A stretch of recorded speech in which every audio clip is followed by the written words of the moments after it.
Most welcome प्यारे साथियों, आपका एक बार फिर से स्वागत है ग्रुप थ्योरी के 5th पोर्शन में। साथियों, इस 5वें भाग के अंदर आज हम सम प्रॉपर्टीज ऑफ ग्रुप की चर्चा करेंगे। तो ग्रुप के कुछ महत्वपूर्ण प्रगुणों के अंतर्गत पहली जो सबसे इंपॉर्टेंट चीज है वो गोकरू सर की बुक्स नवकार पब्लिकेशन की थ्योरम 1.3 आपसे क्या बोल रही है साथियों, चलिए उस पर हम लोग चर्चा करते हैं। प्यारे साथियों, दी गई थ्योरम अपने आप में बहुत ही महत्वपूर्ण है और कई विभिन्न एग्जामों में पूछी गई है, जैसे अजमेर, राजस्थान, जोधपुर, जबरदस्त तरीके से पूछी हुई है।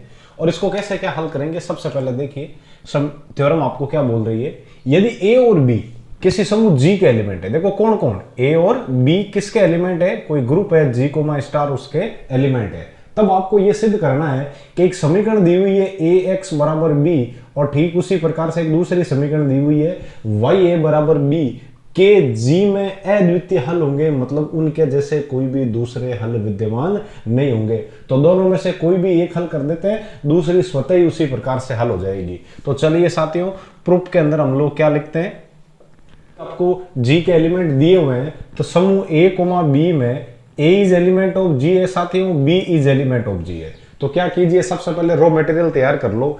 यदि ए इज एलिमेंट ऑफ जी है तो मुझे बताओ ए इनवर्स आपके जी का एलिमेंट होगा कि नहीं होगा, कि गुरुजी होगा, क्योंकि ये इसका प्रतिलोम है। और यदि B is element of G है तो इसका प्रतिलोम बी इनवर्स भी जी का एलिमेंट होगा ही होगा। अब देखिए, अब मुझे बताओ ये ए इनवर्स जब जी का एलिमेंट है और बी भी जी का एलिमेंट है, तो देखो सीधा लॉजिक बता दूं मैं, ए एक्स बराबर बी है तो आपको क्या ध्यान रखना है, एक्स बराबर इस ए इनवर्स को उधर भेज दो, ए इनवर्स बी लेके आना है। क्या लेके आना है, एक्स बराबर ए इनवर्स बी। तो यहां से देखिए ए इनवर्स बी कहां से मिलेगा, एक तो यहां से और दूसरा मिलेगा यहां से। तो अब आप लोग क्या देख सकते हो साथियों, इसमें इन दोनों की हेल्प से आप लोग ये लिख सकते हो A is element of G है, तो या ऐसा कर दीजिए A inverse is element of G है और B is element of G है। तो समवर्तता के गुणधर्म से साथियों ए इनवर्स बी भी किसका एलिमेंट होगा, जी का अवयव होगा साथियों, 100% है, कोई प्रॉब्लम नहीं है। अब देखो पुनः ए किसका अवयव है, जी का अवयव है, और ए इनवर्स बी किसका अवयव है, ये भी जी का अवयव है। तो कहीं ना कहीं समवर्तता के गुणधर्म से ए इनवर्स बी भी किसका एलिमेंट होगा साथियों, जी का एलिमेंट होगा।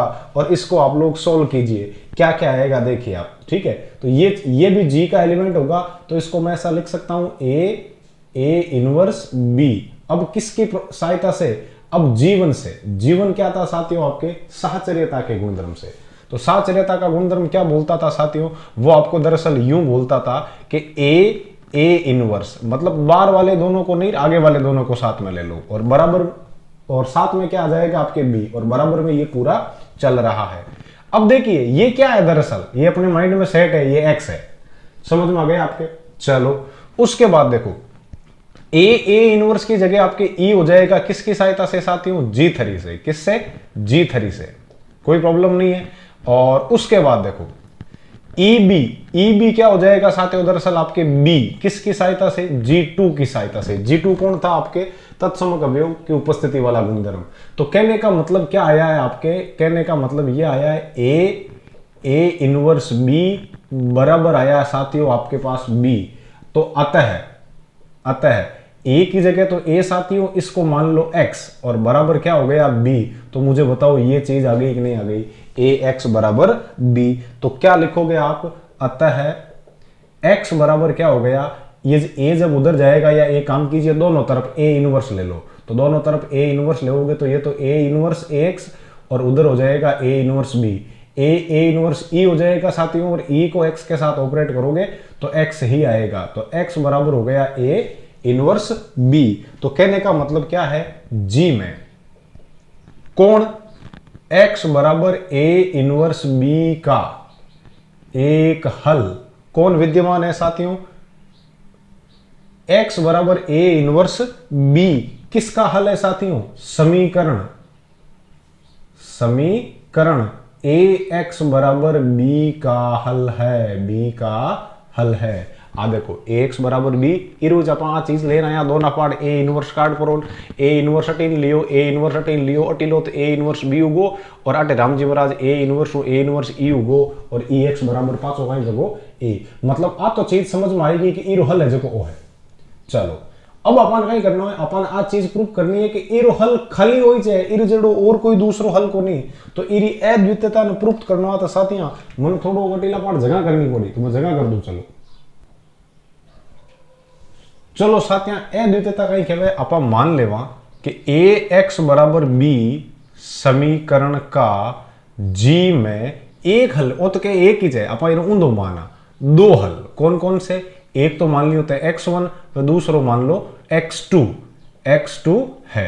तो अब हमारी बात सुनो अतः x1 किसका ax बराबर b का हल है b का हल हो तो मजेदार बात देख जो साथियां आ समीकरण विजयी ax1 बराबर b और यदि x2 ax बराबर b रो हल है तो आ समीकरण विजयी ax2 बराबर b इन्हें समीकरण 1 दे दो इन्हें समीकरण 2 दे दो इन्हें दोनों ही कहे मैं b बराबर हाँ तो समीकरण 1 और 2 कहीं विजयी ax1 बराबर ax2 हमें देखो थाने को नहीं लगे कि ये डावा पार्ट लेफ्ट हैंड साइड में अटीने भी ए है बटीने भी ए है तो आप लेफ्ट कैंसिलेशन लो लागे और लेफ्ट कैंसिलेशन लो ने भी मैं हाथा तो प्रूफ कराई दूं दोनों पार्ट ए इनवर्स मल्टीप्लाई कर दो तो वो रूल भी आप हाथा तो प्रूफ हो जाएगी भाई अटेला पार्ट ए इनवर्स ax1 लो बटेला पार्ट ए इनवर्स ax2 लो प्यारा साथियां ए इनवर्स है जो सात चरितार गुणधर्म लगाओ सर ए इनवर्स x1 ओ विजयी ए इनवर्स x2 इरो मान e और ex1 है जो फाचो x1 और ओ भी e और ex2 है जो फाचो x2 तो इन आप सीधो भी लिख सको वाम निरसन नियम से तो वाम निरसन नियम आपने कहीं कियो ax1 a हटगो बटीला पाडो a हटगो देन x1 बराबर x2 आयो आपा घणई दो हल मान्या साथियां लेकिन आटो ओ सीधो गो केरा दो हल को नहीं एक ही हल है क्या सर आ तो चलो थे कराई दी कोई बात को नहीं थे माने कराओ भली मती लेकिन फास्टली हल तो इरो ही बताए दो बिल्कुल बताए दे साथियां एडी कोई अपने मतलब दो घबराने वाली बात को नहीं आप देखो बीरो भी मैं आपने शॉर्ट रन सॉल्यूशन कराई दूं साथियां समीकरण ya बराबर b के लिए हल देखो एग्जाम में मान लो ओ नहीं देवे ओ पूछ लेवे खाली इरवात पूछ लेवे तो इरवास्ते की कर कहीं यार आ चीज बुक साम दियोड़ी को नहीं ये बात मैं आपने अच्छा तरीका समझाई दूं थे या नहीं मानो कि मां साहब घटियोड़ा है हाँ बावे खाली बावा की को नहीं देख लो आप ठीक है मेरे अच्छे तरीके से अध्ययन किए हुए हैं की तरह स्टूडेंट लाइफ में हूँ और आजीवन गणित का स्टूडेंट रहना चाहता हूँ अपने आप को अपडेट रखना इसलिए आप लोगों से मतलब ये रूबरू हो रहे हैं सब्जेक्ट के माध्यम से। तो देखिए साथियों आप इसमें क्या कर सकते हैं ya बराबर b है ट्रिक निकालिए राइट साइड के अंदर a इनवर्स से मल्टीप्लाई कीजिए ये हो जाएगा a इनवर्स यहाँ पर उधर हो जाएगा b a इनवर्स क्लियर है। उसके बाद देखिए a इनवर्स आपके e हो जाएगा तो y बराबर हो गया b a इनवर्स मतलब इस बार एलिमेंट है वो आपको b a इनवर्स लेके आना है। अब चूंकि क्या दिया हुआ है a is element of g b is element of g तो a का inverse a inverse is element of g और b is element of g होगा तो कहने का मतलब संवर्तता के गुणधर्म से b a इनवर्स भी किसका अवयव होगा साथियों कि सर g का अवयव होगा। तो अब देखो b a इनवर्स है ये इसका एक अवयव हो गया पूरा का पूरा। अब y के साथ में कौन a है तो यहां पर a लो साथियों तो a लोगे ना तो इसको देखो b को तो रहने दो राजी कुर्सी बार और इसको लिखो a इनवर्स है किसकी सहायता से g1 से साहचर्यता के गुणधर्म से। अब आप लोग देखेंगे b का b a इनवर्स हो जाएगा साथियों e किसकी सहायता से प्रतिलोम अवयव की परिभाषा से। फिर b e बराबर हो जाएगा साथियों b किसकी परिभाषा से तत्समक अवयव की परिभाषा से। तो ये हो गया b inverse b a inverse बराबर b। तो कहने का मतलब क्या है साथियों आप लोग ये मान सकते हो देखो यहां पर क्या है यहां पर आपके है y a बराबर b और ये क्या है a इनवर्स बराबर b। तो अब देखिए इसको क्या लिख सकते हो अतः y a बराबर b हो तब आपके y बराबर क्या हो जाएगा y बराबर दोनों तरफ a इनवर्स लेओगे राइट साइड में तो यहां तो a इनवर्स से a इनवर्स हट जाएगा और ये हो जाएगा तो अतः y बराबर b a इनवर्स समीकरण y a बराबर b का हल है। ये बात समझ में आई कि नहीं आई कि सर 100% आ गई। अब क्या सिद्ध करनी है आपको इस हल की अद्वितीयता। तो अद्वितीयता लेके आओगे साथियों, तो ये मान लो कि इसका एक हल नहीं दो हल है। YA बराबर B के दो हल है। कितने हल है? दो हल है। कौन कौन से? Y1 व Y2। तो अतः पहला देखो Y1 किसका? YA बराबर B का हल हो, B का हल हो तो क्या बनेगा? Y1A बराबर B। इक्वेशन नंबर 1 नाम दे दो साथियों। ये भी हो सकता है Y2 आपके किसका हल हो? YA बराबर B का हल हो। तो यहां से समीकरण बन जाएगी Y2A बराबर B समीकरण साथियों। समीकरण नंबर 2 साथियों। तो समीकरण 1 व 2 से देखो, समीकरण 1 व 2 से तो ये तो क्या बोल रही है? Y1A बराबर B है, ये बोल रही है मतलब आपके Y2A बराबर B है। तो इसको आप ऐसा लिखिए Y1A बराबर Y2A, दोनों तरफ बराबर है। अब साथियों इस तरफ अब राइट कैंसिलेशन लॉ लगेगा, क्योंकि जी मुड़े हाथ पक्ष में आपके ए आया हुआ है, तो ए को ए से काटना नहीं है और बचीट भी नहीं बोलाना है। ध्यान रखना, क्या लिखोगे? वाम दक्षिण दिशा से, राइट कैंसिलेशन लॉ से। तो ए से हट जाएगा और y1 बराबर क्या आ जाएगा? y2। तो कहने का मतलब हमने दो हल माने थे और एक अद्वितीय हल आ गया साथियों। या आगे लिख दो भले, वह नीचे दिखाई नहीं दे रहा। तो y1 बराबर y2। समझ में आया कि नहीं आया कि गुरुजी 100% आ गया? तो चलिए इस थ्योरम को हमने बहुत ही शानदार और जानदार तरीके से की है साथियों। अब आगे चलते हैं। चलिए साथियों, प्यारे साथियों, जो कि आपको ये थ्योरम दिखाई दे रही है, ये दरअसल पिछली थ्योरम जो हमने प्रूफ की थी उसकी ठीक उल्टी है। पिछली थ्योरम में आपको क्या बोला था कि G एक ग्रुप है, तब समीकरण AX बराबर B और YA बराबर B के हल हैं वो यूनिक होंगे, अद्वितीय होंगे। इस बार बोल दिया कि इन दो समीकरणों के हल अद्वितीय है और G कोई सामी समूह है, तो आपके वो G इन दोनों के हलों के अद्वितीय होने के कारण क्या बन जाएगा? ग्रुप बन जाएगा। ये चीज हमें प्रूफ करनी है साथियों। तो इन दोनों के दो दो हल लेंगे और उनको फिर एक एक हल प्रूफ करेंगे और एक एक हल अद्वितीय प्रूफ होते ही वो अपने आप G आ जाएगा। तो सबसे पहले आपको दिया हुआ क्या है कि सर G सामी समूह है। कैसा समूह है? सामी समूह। सामी समूह किसको कहते हैं साथियों? जिसमें एसोसिएटिव लॉ लागू होता है। और एसोसिएटिव लॉ लागू होने के लिए कितनी चीजों की जरूरत पड़ती है कि सर कम से कम तीन अवयवों की जरूरत पड़ती है, तभी एसोसिएटिव लॉ लागू होता है। कि सर अब इसको ग्रुप प्रूफ करना है, समूह प्रूफ करना है, तो सामी समूह तो है, मतलब जीवन तो लागू हो रही है। तो लागू क्या क्या करवानी है? G2 और G3। मतलब आपको तत्समक लेके आना है और प्रतिलोम लेके आनी है। ये दो चीजें इससे फाइंड आउट करनी है। तो तत्समक आ जाएगा और प्रतिलोम आ जाएगा, तब हम अपने आप क्या कह देंगे कि G सामी तो है जो को है ही, और सा ग्रुप भी है। तो चलो देखो प्रूफ में कि यदि किसी सामी समूह का मतलब क्या है? एसोसिएटिव लॉ लागू हो रहा है, और एसोसिएटिव लॉ के लागू होने का मतलब उसमें कम से कम 3 अवयव है। कम से कम 3 अवयव होने का मतलब G कैसा है? अरिक्त समुच्चय, अरिक्त समुच्चय। तो हल में सबसे पहले आप लोग क्या लिख सकते हो कि G एक सामी समूह है। कैसा है साथियों? प्रश्न में दिया हुआ ना, सामी समूह है। अतः G एक अरिक्त समुच्चय होगा साथियों, अरिक्त समुच्चय होगा, अरिक्त समुच्चय होगा। अब देखिए फिर प्रश्न में क्या बोल रहा है? G में प्रत्येक A, B element of G के लिए दो समीकरणें दी गई है। ये दोनों इनके हल जब अद्वितीय होंगे, यूनिक होंगे, तो उस स्थिति में आपके G क्या हो जाएगा? ग्रुप हो जाएगा। और इसके ठीक पिछली थ्योरम में हमने प्रूफ किया था कि यदि G कोई भी ग्रुप है तो इन दोनों के सॉल्यूशन कैसे थे? यूनिक थे। अब क्या बोल रहा है? इन दोनों के सॉल्यूशन यूनिक है, तब G आपको एक ग्रुप प्रूफ करना है। बिल्कुल राजी खुशी कर देंगे साथियों। सबसे पहले मानिए एक ही चीज, माना कि केवल A is element of G है, केवल A is element of G है। अतः A is element of G है। अतः यदि समीकरण AX बराबर B व YA बराबर B के अद्वितीय हल, कौन से हल साथियों? अद्वितीय हल क्रमशः E1 व E2 है। E1 व E2 क्या है? E1 यहां लाके रखोगे तो ये तो आपके राइट आइडेंटिटी आ जाएगी इसकी हेल्प से, और E2 आपके यहां लाके रखोगे तो वो लेफ्ट आइडेंटिटी आ जाएगी, और फिर उन दोनों को हम लोग क्या कर देंगे? यूनिक कर देंगे साथियों। अब इस समीकरण में देखो B लिया ही नहीं, मैंने केवल एक ही अवयव माना है, तो घबराने की जरूरत नहीं है। यहां पर भी A होगा और यहां पर भी A ही होगा, और X की जगह आपने इसका सॉल्यूशन क्या मान लिया? E1। ये बात समझ में आई कि नहीं आई?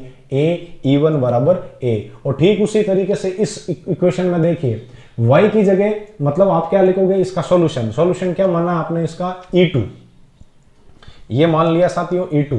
और अब देखिए a की जगह a और b आपने दूसरा एलिमेंट लिया ही नहीं है, तो कहां से लिखोगे, एलिमेंट a एक ही माना है, तो E2 बराबर भी क्या हो गया a। और इक्वेशन नंबर क्या दे दी आपने इसको 1।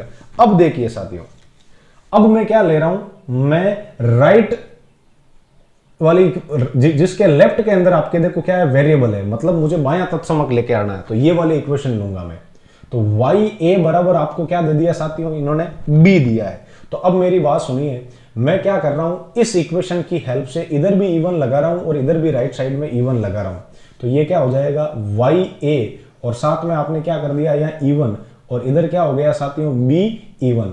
अब जीवन से, किससे, जीवन से, जीवन क्या है, साचर्यता के गुणधर्म से, y बार रह जाएगा साथियों, और ये हो गया आपके पास AE1 और ये क्या है BE1। अब ध्यान से देखिएगा साथियों, AE1 क्या है एक्चुअल आपके पास में, AE1 है वो आपके पास A ही है समीकरण 1 से, तो ये तो हो गया YA बराबर BE1। इसको दे दो आप लोग इक्वेशन नंबर 2। अब क्या करेंगे आप, YA बराबर हो गया BE1।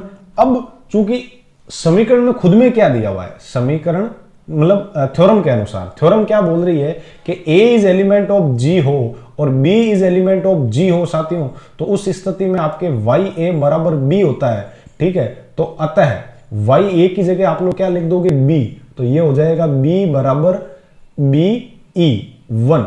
ये चीज आपकी समझ में आई कि नहीं आई, इक्वेशन नंबर 2 इसको नाम दो साथियों कि सर 100% समझ में आ गई। तो इसकी हेल्प से तो आ गया आपके कौन सा, ये राइट साइड के अंदर है, भले ही पढ़ा रहो, ये आपके दक्षिण तत्समक आ गया। अब दूसरी इक्वेशन लो, दूसरी कौन सी, दूसरी इस इक्वेशन की हेल्प से, इस इक्वेशन की हेल्प से आप लोग ऐसा लिखते हो AX बराबर B लिखते हो साथियों, लिख दिया कोई प्रॉब्लम नहीं है। अब लेफ्ट साइड में इसके या E2 लो साथियों, बाकी दूसरा कौन सा बचा हुआ है ये, तो E2 और ये हो गया AX बराबर ये हो गया E2B। एक एक चीज को समझना बारीकी से, क्यों ले रहे हैं, यहां वापस जीवन से, कौन सी प्रॉपर्टी से, साचर्यता के गुणधर्म से, इसको तो E2 इसको A कर दो, बार X पड़ा रहने दो, ये हो जाएगा E2B साथियों। अब E2B वापस इक्वेशन 1 से कौन है कि गुरुजी A है, तो कोई प्रॉब्लम नहीं है, ये हो गया AX बराबर E2B। मजेदार बात तो आप लोग अब देखेंगे साथियों, मजेदार बात आपको क्या बोल रही है, क्वेश्चन में AX बराबर B था, तो AX की जगह आप लोग क्या लिख दोगे, ठीक इस प्रकार से, इसी प्रकार इधर भी लिखा था आपने B लिख दोगे, और ये क्या हो गया आपके पास E2B। ये हो गई इक्वेशन नंबर 3, मतलब ये भी B की वैल्यू है, ये भी B की वैल्यू है, तो यहां से तो क्या आया है E1 दक्षिण तत्समक है, कौन सा है साथियों, दक्षिण तत्समक है। और यहां से क्या आया है E2 वाम तत्समक है, वाम तत्समक है, मतलब 2 तत्समक आ रहे हैं, हमें 2 नहीं चाहिए, हम जानते हैं, चलो इसको एडजस्ट कर देता हूं थोड़ा सा आपको अच्छे तरीके से दिखाई दे, हम जानते हैं तत्समक 2 नहीं, तत्समक 1 ही होता है साथियों। तब अब हम लोग क्या करेंगे, इन दोनों को एक ही तत्समक प्रूफ करने के लिए आप लोगों को क्या करना है, 2 एलिमेंट मान लो E1 व E2 is element of G है, E1 व E2 दोनों को एक ही एलिमेंट प्रूफ करने के लिए आप लोगों को क्या करना पड़ेगा, बराबर करना पड़ेगा। बराबर करोगे तब आपके ये जो अद्वितीयता वाली थ्योरम लगेगी, और उसकी हेल्प से हम लोग कह देंगे कि इसके 2 तत्समक नहीं सर जी एक ही तत्समक है। तो सबसे पहले देखिए आप लोगों को क्या दिया हुआ है E2, E2 कौन सा एलिमेंट है आपके, E2 वाम तत्समक है, कौन सा है साथियों, वाम तत्समक है।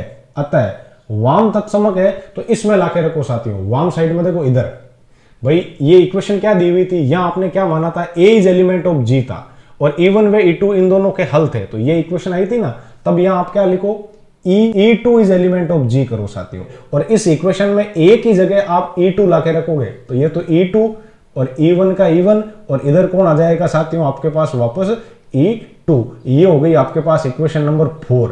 और अगली बार क्या लिखोगे E1, E1 क्या है आपके पास, E1 दक्षिण तत्समक है, कौन सा है साथियों, दक्षिण तत्समक है, और E1 is element of G लाते हो तो इसके अंदर लाके रखो आप राइट साइड में, तो ये हो जाएगा E2 और E1, और बराबर यहां क्या हो जाएगा साथियों वापस आपके E1, और ये हो गई इक्वेशन नंबर 5। अब ये E2 E1 है, और ये आपके E2 E1 है, दोनों बराबर है ना साथियों। तो कहने का मतलब क्या हो जाएगा, समीकरण 3 व 4 व 5 से, 4 व 5 से E2 बराबर E1 हो जाएगा। तो कहने का मतलब क्या है, अद्वितीय, अद्वितीय तत्समक विद्यमान है, तत्समक विद्यमान है। मतलब हमने एक्सिटेंसी ऑफ आइडेंटिटी कर दी, अब हमें एक्सिटेंसी ऑफ इनवर्स करनी है साथियों। और इनवर्स आते ही अपनी ये जो थ्योरम है वो क्या हो जाएगी, प्रूफ हो जाएगी, और हम लोग जी को एक ग्रुप साबित कर देंगे। तो चलिए इसके आगे वाले पोर्शन के अंदर चलते हैं। इसको इरेज करके मैं ऊपर डाल देता हूं ताकि देखने वाले देख सकते हैं। चलिए साथियों, अब ये कंफर्म हो गया कि अपने पास इस समी मतलब आपके समी ग्रुप का तत्समक अवयव भी विद्यमान है, तो ये मोनोइड बन चुका है। तो मोनोइड बन चुका है तो ऐसा मानिए A, E is element of G के लिए, A, E is element of G के लिए क्या क्या होगा साथियों, इस समीकरण में दो अवयव हो गए ना भाई, AX बराबर B की जगह E है, तो क्या क्या बन रहा है, ये इस समीकरण में AX बराबर हो जाएगा E, और यहां पर हो जाएगा आपके EA बराबर हो जाएगा साथी YA बराबर भी हो जाएगा E। ये बात आपकी समझ में आई कि नहीं आई। अब मान लो AX बराबर E व YA बराबर E के हल कौन कौन है साथियों, XA व YA है। अतः यहां रखोगे आप AXA बराबर हो जाएगा E साथियों, और यहां पर रखोगे आप YA और ये A बराबर E साथियों। तो यहां XA देखो, A इनवर्स बराबर E वाली टर्म आ रही है ना, कि सर बिल्कुल आ रही है। और यहां क्या हो गया, A इनवर्स A बराबर E वाली टर्म आ रही है ना, तो यहां XA तो क्या है, XA तो है दक्षिण प्रतिलोम। कौन सा है साथियों, दक्षिण प्रतिलोम है, दक्षिण प्रतिलोम है। और यहां पर YA क्या है, ये आपके पास वाम प्रतिलोम है टाबरों, वाम प्रतिलोम है। तो दक्षिण प्रतिलोम हो गया, वाम प्रतिलोम हो गया। अब हमें क्या करना है, इन दोनों को इक्वल प्रूफ करना है। तो चाहे तो इसकी हेल्प से ले लो और चाहो तो इसकी हेल्प से ले लो, किसी की भी हेल्प से ले लो।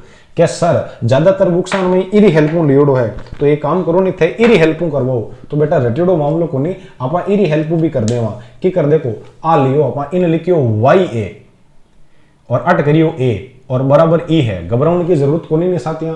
अब हमारी बात सुनो, आप एक चीज जानो कि AX बराबर E वे क्या वैसा, तो ये काम करो दोनों तरफ आप राइट साइड में देखो, X के A के राइट साइड में XA है, तो दोनों तरफ आप ये तो हो गया YA इंटू A, YA और A, और यहां कर दो XA और इधर भी कर दो आप EX है, कोई प्रॉब्लम नहीं है। E कौन है, तत्समक है, तो E तत्समक है, तो तत्समक की परिभाषा से इधर तो आ जाएगा साथियों XA, और इधर लगाओ आप साचर्यता की डेफिनेशन से, जीवन से।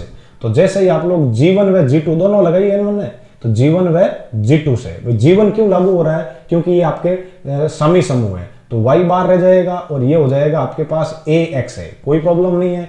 और EX है क्यों है, क्योंकि अभी हमने इसको मोनोइड प्रूफ किया है, तो इस वजह से मैंने लगा दी है। और बराबर में क्या चल रहा है, X है। अब देखिए AX है बराबर क्या है, E है, कोई प्रॉब्लम नहीं, यहां वापस कर दो Y और YA था सॉरी है, तो YA और यहां कर दो आप E और इक्वल्स टू क्या है XA साथियों। वापस डेफिनेशन लग गई आपके G2 से, तत्समक की परिभाषा से, YAE बराबर क्या हो गया YA, और ये क्या है X है, तो अतः प्रतिलोम अद्वितीय है, अतः प्रतिलोम अद्वितीय है। तो कहने का मतलब क्या है, अतः अद्वितीय तत्समक व प्रतिलोम विद्यमान है। तो कहने का मतलब क्या हो गया, G एक समूह है। चलिए साथियों, इस थ्योरम को हमने अच्छे तरीके से आपके सामने एक्सप्लेन करने की कोशिश की। आपको जैसा भी लगे जरूर कमेंट बॉक्स में बताइएगा। चलिए फिर मिलते हैं ग्रुप थ्योरी के अगले छोटे से सेशन में। तो चलिए, थैंक यू, धन्यवाद।